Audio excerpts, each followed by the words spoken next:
Good morning and good afternoon or good evening, and thank you for joining the Center for Global Health for our seminar series examining building effective global health partnerships. This afternoon, we are joined by Dr. Rhianna Parsons, who will be discussing her work in Gambia and the Gambia Goat Dairy project. Dr. Brianna Parsons is a veterinarian by training with an MS.Ed in Education Entrepreneurship. She is a lecturer in sustainable agriculture at the Penn Vet and executive director of the Gambia Goat Dairy project, a community-led teaching and research farm using agriculture to improve community health and well-being, reducing poverty, promoting food sovereignty, and fostering environmental stewardship. Her interest in global health on agriculture, she's interested, in global health centered on agriculture given animal source food roles in preventing malnutrition, and due to agriculture's potential to foster an inclusive economy development. Brianna is a systems thinker and looks for opportunities to address the UN Sustainable goals holistically to build a more livable future. And with that, I'll turn it over to Brianna. All right, thank you so much. It's really great being here, and I'm really excited to have the opportunity to present to you guys today. I'll just share my screen and, oops, let me swap displays again. All right, does that look good? Awesome. So yeah, thank you again to the Center for Global Health. It's been really lovely getting to know them and getting to work with them and find kind of a community of people who are really interested in global health. So today I'll be presenting my experiences in building partnerships through our social enterprise Gambia Goat Dairy, which is a model teaching and research farm that's investigating the power of agriculture in improving health, reducing poverty, stewarding the environment, and empowering communities. So today I'll just kind of be presenting my perspectives and building what I like to call trust-based partnerships. And when I was asked to do this talk, I started thinking about Gambia Goat Dairy and the partnerships we had. And at first I was really intimidated. I didn't think we had a lot of partners to talk about. But then when I started thinking about who we've worked with over the past 6+ years, I realized we did have a lot of partners. And so when I started thinking about them, the themes that came up were that our partners were very much mission aligned. They were very much understanding as well. And that was really important because this whole field of global health is very uncertain. We're all trying to solve some of the most challenging global problems. And what I realized through this exercise was that our partnerships were all built on trust. And so that's really what I want to talk to you all about today. So just as a quick shout out, the photos you're going to see throughout my talk are photos of our farm, our employees, or our stakeholders, and they've all been taken with consent. So first, just a little introduction to our organization. We started in 2016, and to kind of start it off, I just want to introduce you to our team. So our Gambian employees, Sule Kamra and Saini Baji, who's here in this picture with me, they were really our first partners. And we've built our small scale farm based on the trust that our team has in one another. And it really did take time to build this trust. We did get it wrong with one of our first employees, but we're now very confident in our team. And building trust, it's this process that takes a lot of time. So it took a lot of time of me living there, of me trying to learn Broken Mandinka, of sharing meals, of sharing Ataya, this very caffeinated green tea, and really just proving to the community that my intentions were good. Other members of our team include Dr. Tom Parsons. He is my mentor as a lecturer in sustainable agriculture. Corey Spies, a Penn Vet alum, he and I were kind of co-founders of this project, worked together there in 2016 through 2018. Dave Galligan, who was a mentor of mine as a student in vet school and as an intern and a resident. Carla Chifo is also a mentor of mine, a donor to this project and someone really instrumental in getting this off the ground. And Dr. Katrin Heinrichs, our department chair at Penn Vet New Bolton Center. Other important folks are Dr. Shannon Marquez, the Vice Dean of Global Engagement at Columbia University. She owns our land and has seen a lot of mission alignment in what she wants to do and what we're doing. So we have an understanding to operate on the land there. And then Lynn McConville, she's the Executive Director of Power Up Gambia, a nonprofit working in the Gambia. Also, a big shout out to all of our student interns. We've had 7 student internships, both in person and virtual to date. I'm bringing over 4 veterinary students this summer. And so our goal with our student internships is, again, to build trust, but also to build an internship that's both beneficial to the farm's development and to our individual students' interests and career goals. And then my contact information is there. If you have any questions at any point, feel free to reach out. So about our project, we really take a systems level approach to solving complex global challenges. And the two biggest ones that we're approaching are poverty and malnutrition, kind of the first two sustainable development goals. So this is a little schematic I like to teach with my students. And it shows that poverty and malnutrition are really interrelated and they reinforce each other. It's not a linear process, and you can't really solve one without solving the other. So poverty is directly increasing food insecurity via economics and food choice. Poverty itself is also a social determinant of health. So it's kind of directly increasing malnutrition. Then malnutrition exacerbates poverty in three key ways. One is direct losses through either poor physical status or disease exacerbation from malnutrition. There are indirect losses through impaired cognitive development. This is a really big deal with stunting malnutrition, but impairment in cognitive development and losses in schooling can lead to indirect economic losses. And then there's the economic impact kind of over a lifetime that are either through lost resources from increased healthcare costs or lost earnings from disability adjusted life years due to the effects of malnutrition. And these economic effects can be very large. There's an estimated per capita income penalty of 9 to 10% of GDP in sub-Saharan Africa that just shows how malnutrition is exacerbating poverty. And it's also really important to note that this cycle is intergenerational. So again, just kind of shows the importance of breaking this cycle. And then just to scope the problem a little bit, malnutrition is the largest risk factor in global health. 45% of global childhood death is due to undernutrition. 820 million people worldwide are undernourished, with 2 billion people worldwide being food insecure. In the Gambia, where we work, 25% of children under the age of 5 are stunted. And we've already talked about these really terrible impacts of stunting malnutrition. Then the burden of this problem is unequally distributed worldwide, with food insecurity disproportionately falling on Africa and Southeast Asia. 53% of the population in Africa is either moderately or severely food insecure. And it's important to kind of think about this in context. We all know the world's population is growing, and that growth is happening differently in different regions of the world. West Africa is really a significant region to be operating in, as two of the world's largest cities in 2100 will be in West Africa. So the population is booming there, and these issues of food insecurity, poverty, and malnutrition will just exacerbate if nothing is done and the population is increasing. And then lastly, there's this growing body of literature that's showing the importance of animal source food, so that's milk, meat, and eggs, in preventing stunting malnutrition. So it's kind of looking like consumption of one animal source food per day can significantly decrease your risk of being stunted due to the bioavailable protein and micronutrients in those animal source foods. There's another body of literature showing the role of agricultural production in stewarding the environment. So we hear a lot about how agriculture is bad for the environment, but if and when done differently, it can be a net positive to the environment. Just to bring it back to West Africa one more time, animal source foods that we know are healthy, that we know are good for preventing malnutrition, are 16 times more expensive in West Africa than the staple rices. And that's really due to two things: underproductive agriculture and global trade policy. So that's where I really see the veterinary profession in having a role in solving these challenges. Food animal veterinarians for a long time have been focused on producing animal source foods efficiently, effectively. And so using that knowledge in new contexts, we have a really big way to go in reducing the price of these foods. And so that's kind of the big macro high level view of the problem. But to understand the problem in context, we first understood stunting, malnutrition, poverty, all from the community's perspective. So in 2016, Corey Spies and myself, we traveled to the Gambia for 8 weeks, and we were all focused on doing a feasibility assessment. We weren't trying to milk goats, we were trying to understand the problem. And so we always prioritize community involvement.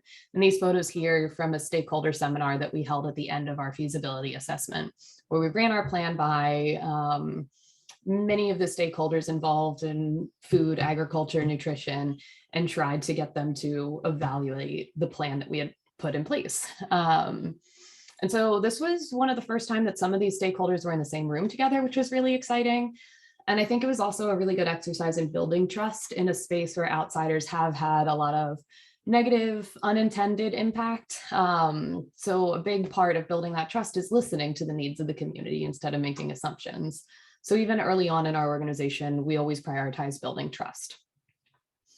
And throughout our feasibility assessment, we were very kind of methodological in doing it. We used this book here called The Social Entrepreneur's Playbook. It was written by two Wharton professors, Ian McMillan and James Thompson.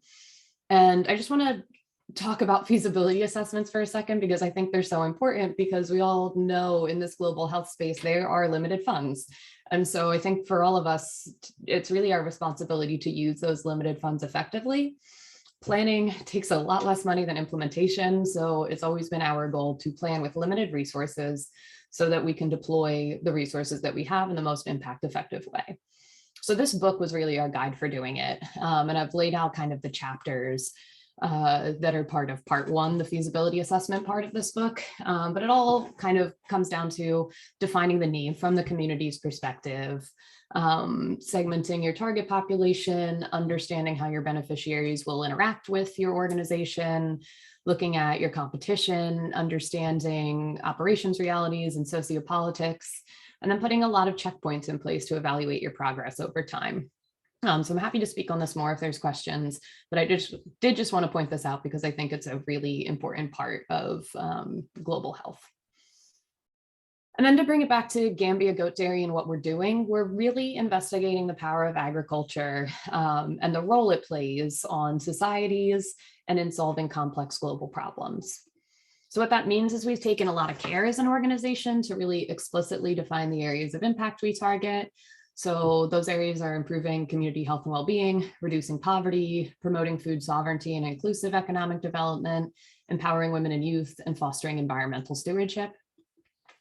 And what that looks like for us at Gambia Goat Dairy, what we're really doing is addressing human nutrition at the production level. So how can we make these nutrient-dense animal source foods more accessible to the Gambia's population?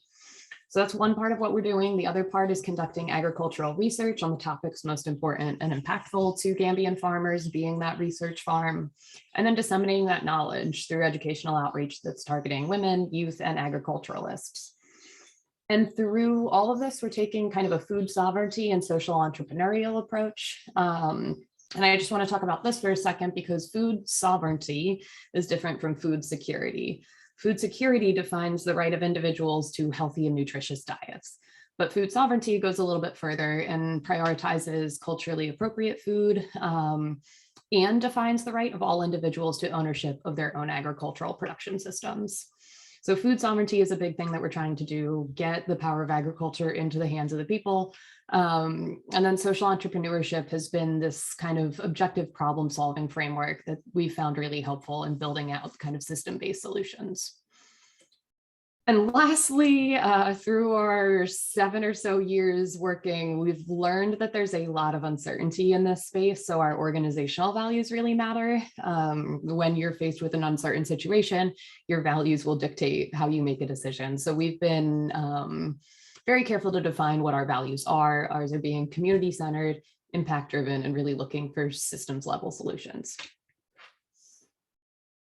And then just to kind of bring it back to the UN Sustainable Development Goals that I think a lot of us in this space think about, what we're really trying to do with Gambia Goat Dairy is solve the Sustainable Development Goals in a very bottom-up approach that builds trust at the community level, builds a model that works, and then we can look at our methodologies and our findings to try to scale as appropriate, whether that's in the Gambia, whether that's in West Africa, or maybe even beyond. And to review for people who might not be familiar with the UN Sustainable Development Goals, there are 17 key goals set in 2015 by member states. And the goal was for everyone around the world to really be working in partnership to achieve these goals. They were adapted from the Millennium Development Goals, which were set in 2000, which had a very similar scope. And I think one of the reasons we're still trying to solve these problems is that they're some of the world's toughest problems. There's a lot of different agencies that are looking to solve them. So if there's a lot of different players in the space, there's not really direct accountability for failures. And I've also seen that there's kind of a debate amongst the NGOs and global organizations out there on whether you should focus on solving one of the goals or whether you should focus on solving many of the goals at the same time. And so for us at Gambia Goat Dairy, we've always believed that system levels change is really the only way to make progress on this goal, on these goals. So we've always tried to focus on how can we do one thing that's approaching many different goals. So like I said, we're really looking at the bottom-up approach to solving numerous goals at the same time. And then I've talked about it a little bit before, but we have really articulated our areas of impact, and we've been really strategic in the ones that we've chosen to target. So the first is maternal and child health, to reduce stunting malnutrition by increasing animal source food availability. The second is prioritizing women in agriculture and business by having women as target beneficiaries of agriculture and entrepreneurial training programs. The third area is youth leadership and education. So having practical education that empowers youth to create domestic employment and change. The fourth is economics and food security, so strengthening domestic food production through access to modern agricultural technology and practices. And the fifth is the environment, having widespread adoption of semi-intensive farming methods to steward the environment. So I started thinking about these goals, and I started thinking about how do they overlap with the UN Sustainable Development Goals. And you can kind of see here, and we'll talk about this a little bit more later on, but all of our goals are looking at numerous sustainable development goals. So recovering goal 2 and 3 and 4 and 5, 8, 10, goal number 1, goal 11, 13, 14, 15. So we're really looking at things kind of holistically. And so for us, once we've defined our areas of impact, what was very important and something that I teach often with my students is how do you evaluate your impact? It's one thing to say you're doing something, but to actually show that you've done it and that your impact is true is another thing. So I always teach my students this Kellogg logic model. I've really liked it because you can decide your areas of impact, but then you have to start from the beginning of what are your inputs? What are the resources that are dedicated to or consumed by the project? What activities do you do with those inputs to fulfill your mission? What are the outputs, the volumes of work accomplished by your project, and the outcomes, which are kind of longer term benefits or changes for participants during or after the project activities. And that then leads you to impact, which is very long term, but your long-term consequences of an intervention. So we have done this for Gambia Goat Dairy, and I'll walk you through just one example with reduced hunger. So our idea of improving maternal and child health, if that's what we want to do, we want to have reduced stunting, malnutrition, and micronutrient deficiencies, then we must start with the commercial goat dairy farm. My experience in building out logic models is that a backwards design process is always helpful. So identify your area of impact, then work backwards and figure out how will you go from point A to point B. So if we want reduced hunger, we start with a commercial goat dairy farm. That requires money, that requires labor, that requires land, that requires goats. Everything in that context would be an input. The activities, what do we do with our commercial goat dairy farm? Well, we produce, process, and sell goat milk and milk products. Our outputs then are the liters of milk sold, which is something we can measure that's tangible. Our short-term outcomes is not reduced stunting malnutrition because that takes a long time to measure. It takes a long time for participants who are consuming animal source foods to have any kind of nutrition change. So our outcomes, we had to get creative and we had to think, how do we measure our progress? Our outcomes are dependent on this metric called dietary diversity. For folks who aren't interested with that, dietary diversity is a validated metric for stunting malnutrition that asks folks to list all of the foods they've eaten in the last 24 hours. All of those foods then get put into different food categories, and the more categories of food you've eaten, the less likely you are to be stunted. So that's kind of what we're looking at with our own logic model, is if number of liters of milk is our output, improved dietary diversity is our short-term outcome, and our longer-term outcome is that reduced stunting malnutrition.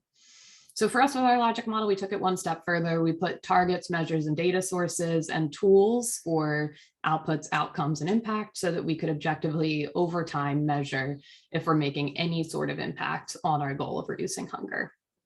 So we built this out for all of our goals. I'm happy to share that if people are interested, but I do just want to talk about logic models because I find them so important in terms of really being objective about what you're doing as an organization. So putting all of that together, here at Gambia Goat Dairy, we're trying to solve many of the SDGs through agriculture and really doing so in a kind of sociological and ecologically informed approach. So we're looking at no poverty, zero hunger, good health, well-being, quality education, gender equality, decent work and economic growth, reduced inequalities, sustainable cities and communities, climate action, life below water, life on land, and partnership for the goals. And then just to wrap it up with Gambia Goat Dairy, we've specified a timeline for our next 3 years, building off of our work since 2016. So just as a quick review, from 2016 to 2018, we were doing significant feasibility planning and raising some seed funding. From 2018 to 2022, we've been doing a lot of infrastructural development and pilot testing on the farm. So this is looked at constructing perimeter fencing around our entire 10-acre farm, getting a solar powered borehole, building a goat barn, building feed storage, getting goats on the farm. So it's the West African dwarf goat is the breed there. We've done a milk production study with some of our goats. We've done some feed value chain analysis, looking at seasonality, pricing, and how that changes. We did a baseline human nutrition study where we had over 700 participants, and we asked about dietary diversity. We wanted a baseline so that in a few years when we're selling milk into the community, we could compare. We've done some work on milk marketing. We've done some pasture management studies, and we've managed a small scale farm with 7 students who have participated as interns. What we're really, really excited about is that we just recently received a Penn Global Homeland Africa Research and Engagement Fund Award. That's a 3-year grant where we have many different objectives. So I kind of bucketed our objectives into a few different points. We have research, multi-year research studies that'll be looking at best management practices for our animals, looking at smallholder economics, looking at the environment, looking at pasture management and at silvopasture, and further investigating this role of animal source foods in preventing stunting malnutrition. We also want to do a lot of outreach and education. So I'll talk about this in our partner piece, but the University of the Gambia, we're trying to create a practicum site for their animal science students to come learn on our farm. And look at other strategies for community engagement. We'll be doing sales and marketing of our milk and milk products. We'll be hosting UPenn student internships through a Penn Global Campus Partners. And we're always looking for ways to evaluate our organizational impact. So that'll definitely be a part of our next 3 years. It's also important to note that we've learned through this project that even the best laid plans take time. So these kind of 5 buckets of objectives, they'll be happening concurrently through the next 3 years, but we do acknowledge there could be some fluidity or delays in our timeline. And that's really how we're best conceptualizing our growth right now. But then our overall outcome for Gambia Goat Dairy over the kind of long-term future is creating a model and methodologies for inclusive and sustainable agricultural development. So now shifting gears a little bit into our partnership, I wanted to tell you about who we are and what we're doing so you can understand our partnerships a bit more in context. I'm going to talk about financial partners and programmatic partners. And there is a little bit of overlap, especially with the MRC, who's in italics here, and Rock Flower Fund. And so I'll get into the specifics of kind of all of these partners that we have over the next few slides. So the Medical Research Council of the Gambia, we've been collaborating with Dr. Carla Sarami. She is a MD and PhD, an American researcher that's been working in the Gambia since 2016. The MRC is the Medical Research Council of the Gambia, and they're run through the London School of Hygiene and Tropical Medicine. Their 3 major themes for the Gambia are disease control and elimination, nutrition and planetary health, which we overlap significantly through Gambia Goat Dairy with, and vaccines and immunity. And a quote from their site about the MRC: the unit's investigator-led research is underpinned by the combination of excellent laboratory facilities and easy access to the field with well-defined populations that are highly supportive of our research, excellent clinical services, rigorous ethical procedures, and the ability to deliver GCP-compliant clinical trials.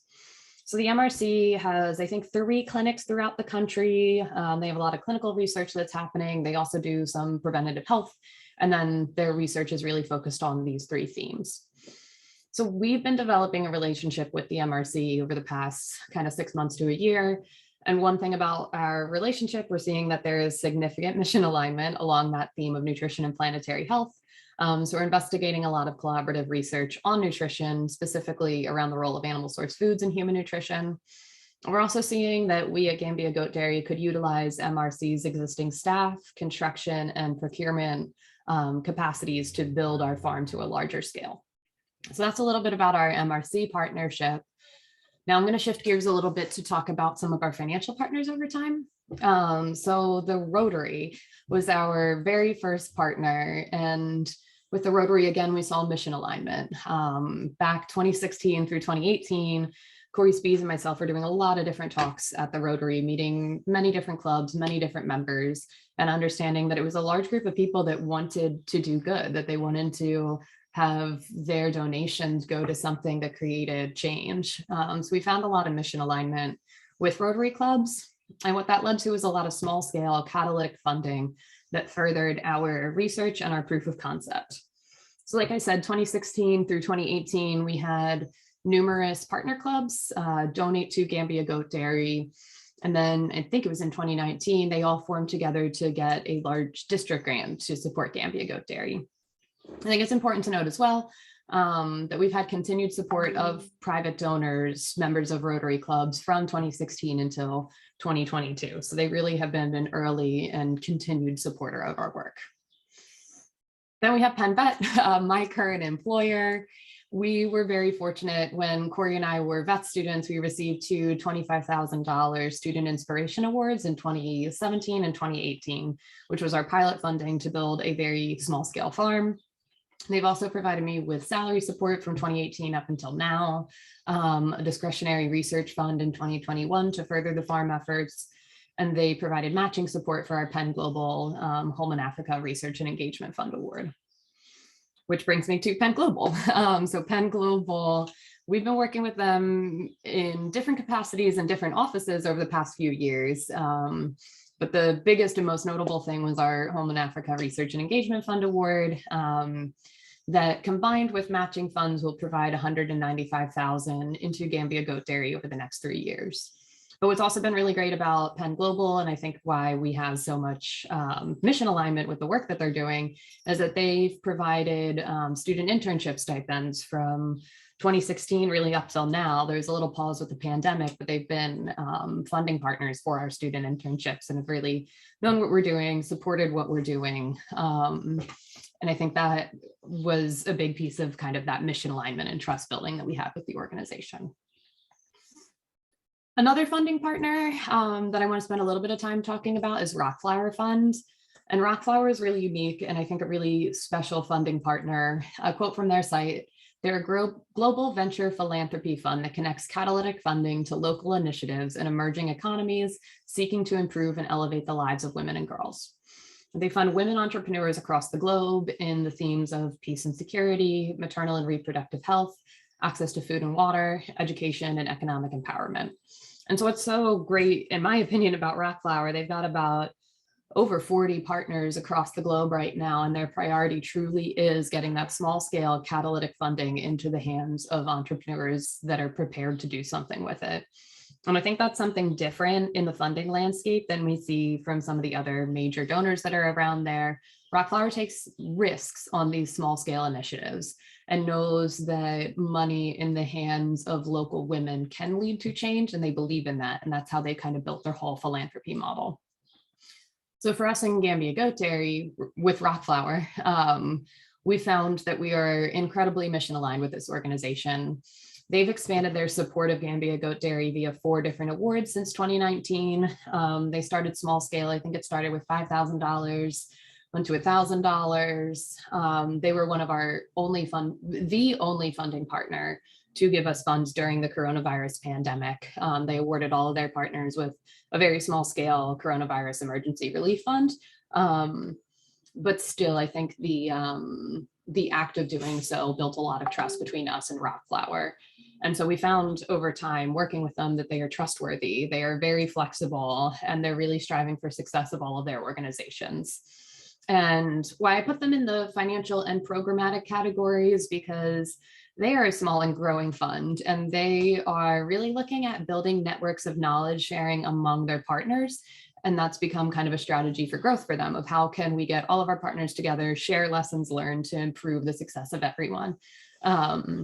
So this is something that we are incredibly excited about, and something that we want to be a part of, and something that we've kind of promised, because Rockflower has been one of those matching donors for our Penn Global Homeland Africa Research and Engagement Fund Award.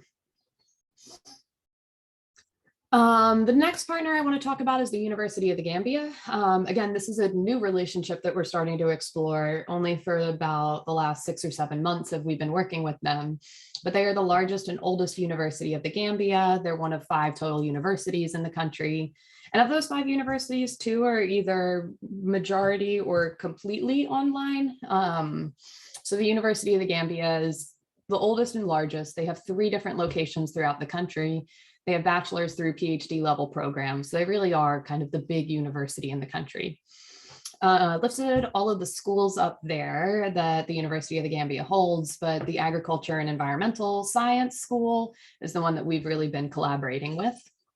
And what we found through talking to a couple of different faculty there and the dean of the college is that they have no teaching or research farm. And it is very, very hard to study animal science without having a teaching or research farm to apply the things that you're learning. So we've been exploring relationships and trying to create a partnership so that Gambia Goat Dairy can be that teaching and research farm for the University of Gambia. And we hope through this partnership we'll have on-farm student practicums where students can come and learn how to do physical examinations on goats. They can learn how to do some preventative medicine or some husbandry, or they can work on crop management and land management. So really just providing students with a farm to learn and apply the things they're learning in class. And we're also looking into collaborative faculty-led research, specifically around kind of pastored stewardship through the University of Gambia and Gambia Goat Dairy. Probably our newest partnership and kind of the most emerging one that I want to talk about is this organization, Fandema.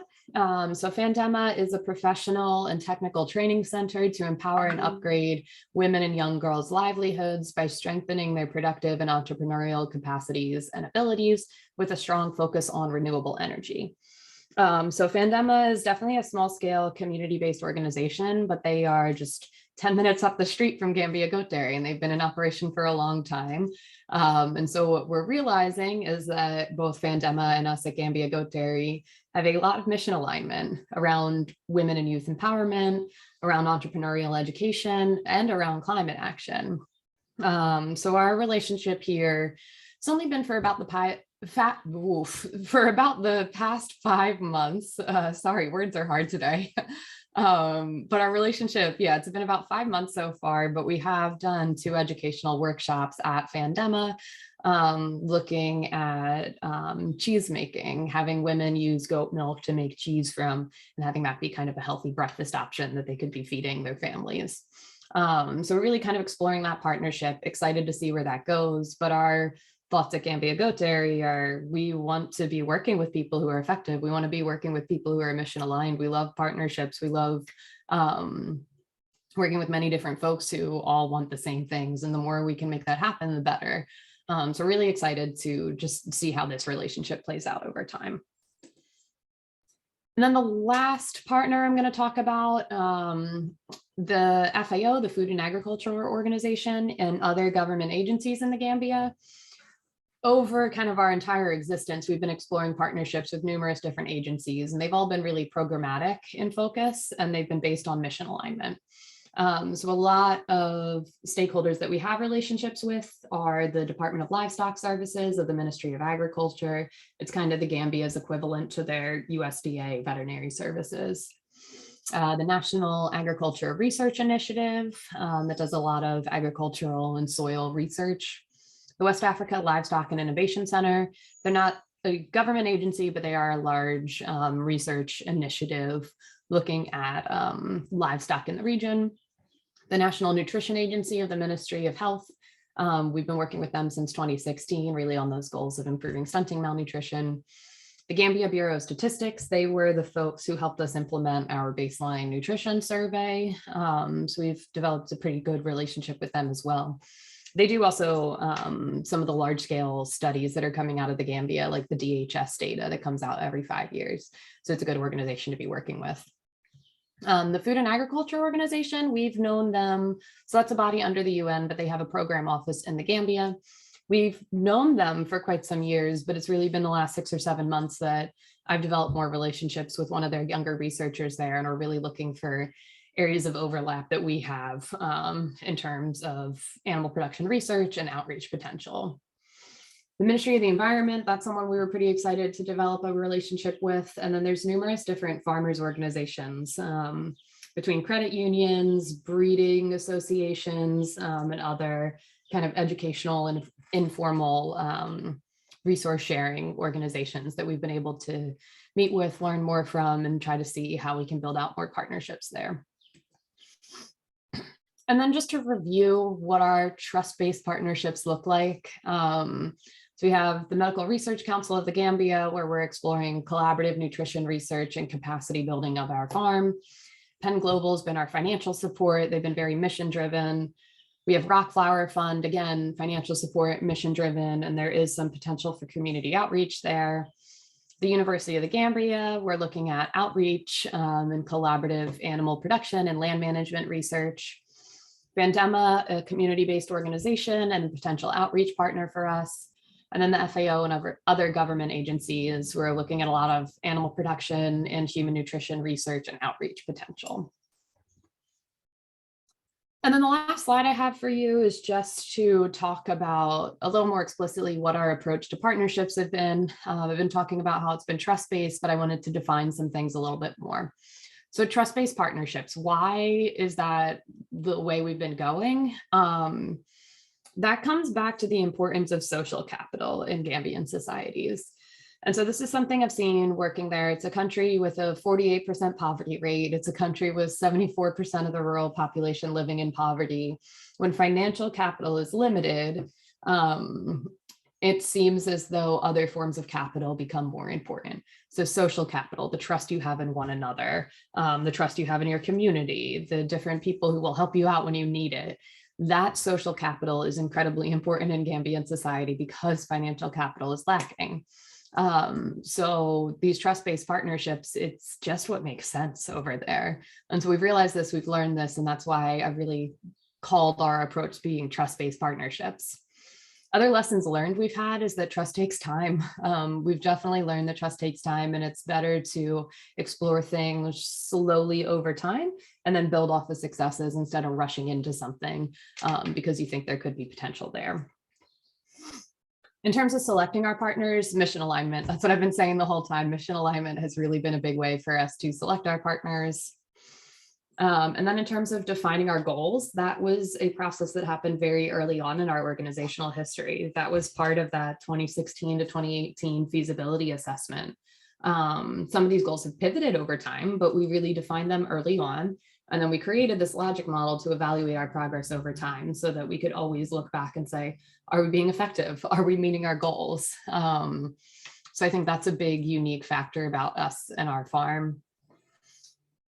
Then in terms of funding, I kind of touched on this throughout the talk, but it was very difficult to find seed funding. Our best funding relationships have been built on mission alignment, and it takes time to build relationships with philanthropic and funding partners. It's not something that develops overnight, and some of our partners, it's taken years. So it is a difficult thing. I think it's probably unique for many different organizations, but for us, it's come down to taking time, building trust, looking for folks who are mission aligned, and building that relationship out over a few years. Our long-term vision of the farm, I talked about this before too, but just to review, we're really looking to be a model for food sovereignty-based agricultural development. And again, this comes back to the importance of the logic model. We're using that to evaluate our success and our failures, because if we have failures, that means we can pivot. We learn from failures and we move and we change course so that we can strive for success as we go. Which brings me into this point about exit strategy. I believe that this is a very critical component of sustainability. So an exit strategy is, how do you as an individual and or you as an organization get out if circumstances come about, if life changes? I think that's something that needs to be in the back of the head of anybody that's working in this space, because you don't know what life will throw at you and you don't know what the sociopolitics will look like in the place that you're at. So having an idea of, one, what are your goals? Are you meeting them? So coming back to the logic model, evaluating your success. But two, if you're not being successful, how do you change course? We talked about how there's limited funds in this space. So using those funds effectively is incredibly important. So an exit strategy is really kind of this critical component of sustainability. One resource I would point out, so that book, The Social Entrepreneur's Playbook I was talking about, they have this great diagram of an aspirations cascade that shows how different organizations can pivot and change over time. And that's been really helpful for myself in thinking through what exit strategies can look like. And then lastly, what didn't work? I think it's always important to look at your failures and learn from them. So for us, what didn't work was trusting too early. And so that's really why I framed my whole talk around trust-based partnerships. And that it takes time. But that's kind of been our approach and our goals with Gambia Goat Dairy. So that's the end of my talk. If you do have any questions, I'm happy to answer them now, or I've attached my email here, so you can feel free to reach out. Thank you very much, Brianna. That was very insightful. At the center, we, had snips and bits from folks that have spoken with you, about the work that you're doing. And that was really enlightening to just get an understanding of the great and amazing work that you're doing in the Gambia. Thank you. Yeah, no, it is. It's really commendable research and work that you're doing. And just the level of partnership, with your partners on the ground, but also a very diverse coalition of partners in terms of funding and implementing. And I was impressed. I didn't really comprehend prior to this, the level and complexity of partnerships that you have ongoing in this one initiative. So kudos to you. I didn't even figure out how much we had going on until I sat down to do this talk. At first, I was like, I don't know what I'm going to talk about. And then once I started to think about it, I was like, okay, maybe it's not a formal partnership, but we've had a lot of relationships with a lot of different people. And I think that's, especially for early stage organizations, I think that's important. Those relationships are really important to build. Absolutely. And with that, I will open it up to the audience. Feel free to either raise your hand, put it in the chat box or Q&A box, any questions that you may have. Give it a second. Lynn, I'm going to unmute you and you can go ahead and ask your question.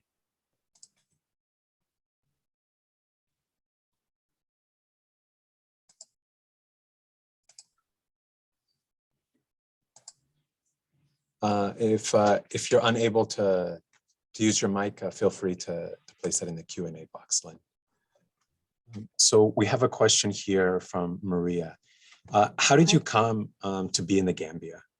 And also, is it a known problem that women are often denied access to agricultural inputs across the continent?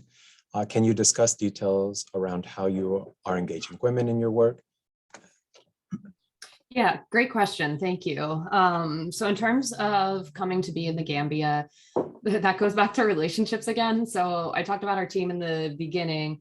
Carla Chifo, Lynn McConville, they both met at a Rotary Club event. Lynn was talking about her work in the Gambia, and she knew a Gambian hospital CEO who wanted to develop a small scale farm at the hospital where he could milk goats and feed hospital patients goat milk. So Carla herself was a Penn Vet alum. She started thinking like, this sounds like an interesting idea, but research needs to be done. So that's how this whole idea came about. And that's how Corey and I first traveled to the Gambia.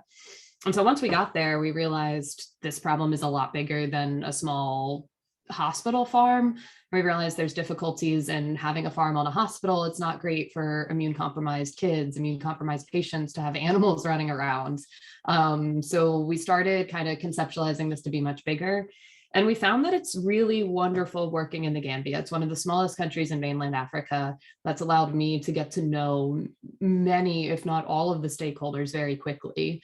So what came about as kind of a chance opportunity became something much bigger.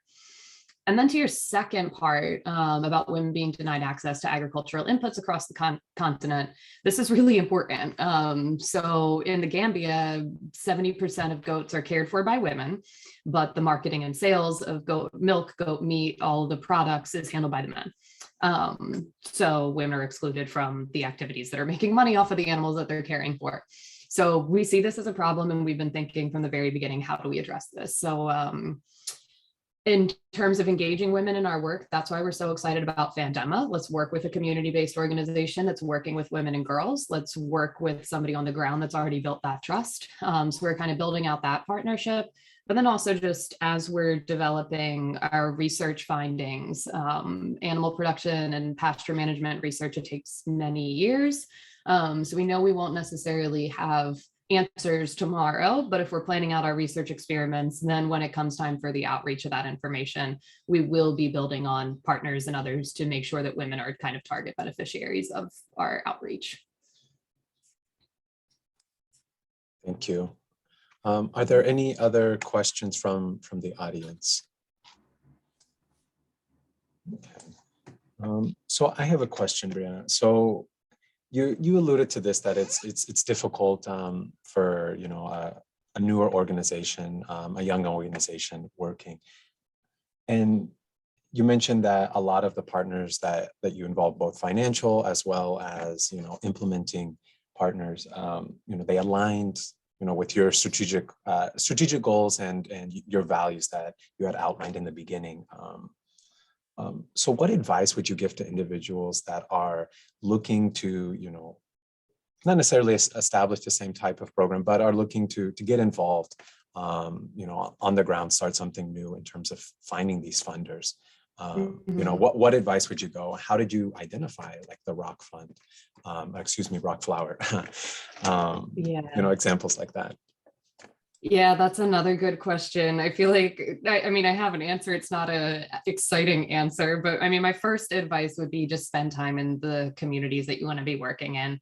That was developing trust between myself and our two Gambian employees. I think that is critical. And it takes a lot of time. And I think also acknowledge that this work just does take time. Unexpected things come up, so it takes a lot of time.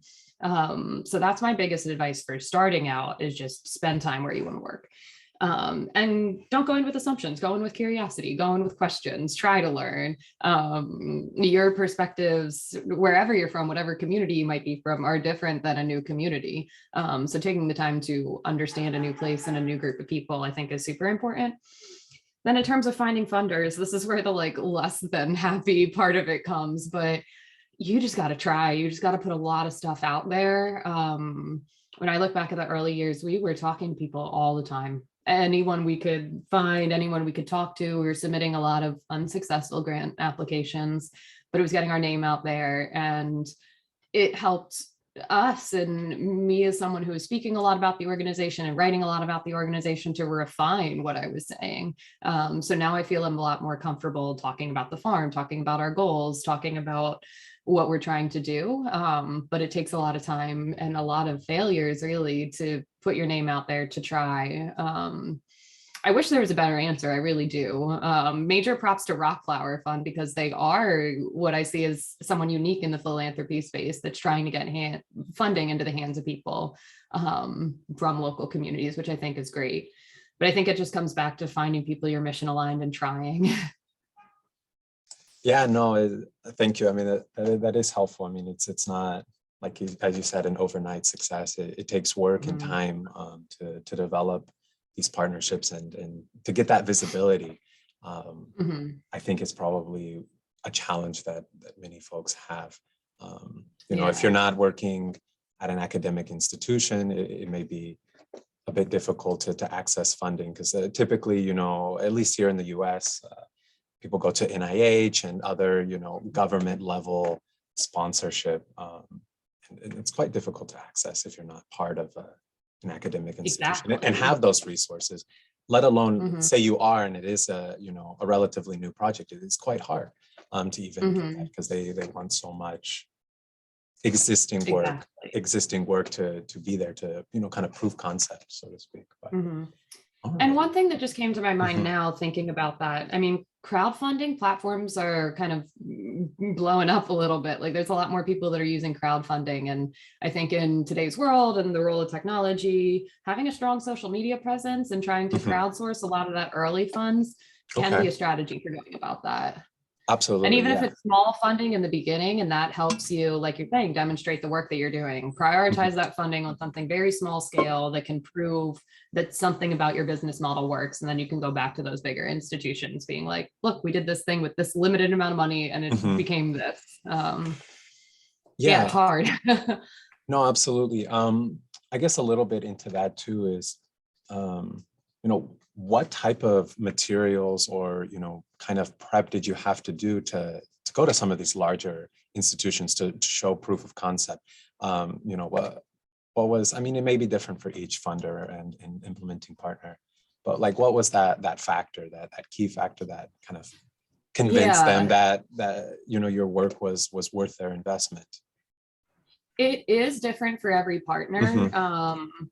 But I think the overall strategies I've taken, I like speaking and I like Hmm. using kind of visual slides. I think there's a lot that can happen with pictorial slides and Okay. storytelling. So my kind of approach to any kind of talk, like I said, we did a lot of Rotary talks early on. It was Hmm. always to tell a story and try to Okay. humanize a different community and try to get people to understand a new community or a problem that's happening in a different place of the world. So PowerPoints, I don't know, as boring Yeah. as they might be, they've been effective. And then I've Okay. tried to do booklets and handouts, again, being pictorial and trying to have something Hmm. that's very visually appealing to leave people with and leave that in their hands. So if they have questions, they look at it, they start thinking about it. For Penn Global, that was like a full-on grant application. Yeah. And that did require more of, like you were saying, kind of proving what we've done. And so I highlighted some of our very small scale early research, Hmm. and talked about what we saw moving forward and why we needed that funding to build our farm capacity so we could do larger research projects. Okay. All righty. Yeah. There's a comment from Carla. She said she loves your talk. She has a question about when will you be going to the Gambia and for how long you'll be there. I will be leaving in just about 1 month. I'm leaving on June 13th, taking 4 students over there. I think I'll be there for about 6 or 7 weeks. Some of my students will be there for 8 weeks, some for 5, some for 4. So we'll Mhm. have a whole contingency of Penn Vet students and myself being there mid-June through early August. Okay. And then lastly, you hinted at your sustainability and kind of exit strategy for the Gambia. So how would you define that success? When would be a moment or a time that you can kind of seed some of this leading initiative and hand this off to some of your colleagues on the ground and really serve more as an advisory position? Totally. Yeah. So my ultimate metric of success is if Hmm. I can be hands off and this is owned by the Gambian partners that we have and it runs forward. So that's what I'm striving for and that's what I want.